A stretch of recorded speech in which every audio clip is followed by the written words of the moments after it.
పవన్ పెళ్లిలపై ఏపీలో మాటల యుద్ధం జరుగుతూనే ఉంది. సీఎం జగన్ చేసిన వ్యాఖ్యలపై పవన్ తాడేపల్లిగూడెం సభలో మండిపడ్డారు. తనకు 3 పెళ్లిళ్లు 2 విడాకులయ్యాయని, అయితే సీఎం జగన్ మాత్రం 4 పెళ్లిళ్లని విమర్శలు చేయడాన్ని తప్పుబట్టారు. తన 4వ పెళ్లాం ఎవరో చెప్పాలని ప్రశ్నించారు పవన్. నలుగురు పెళ్ళాలు కొత్త కారును మార్చినట్టుగా పెళ్ళాన్ని మారుస్తాడు.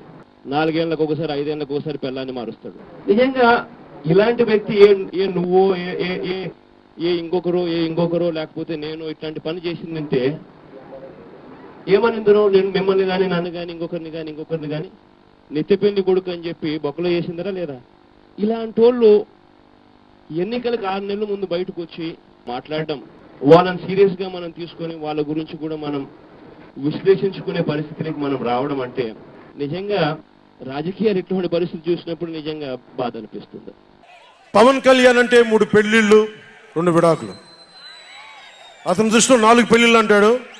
మరి 4వ పెళ్ళం ఎవరో తెలియదు, జగన్ ఏమో నాకు తెలియదు. మరి నాకు ఇదే విసుగొస్తుంది. జగన్ లేని 4వ పెళ్ళ ఒకటి నువ్వేరా.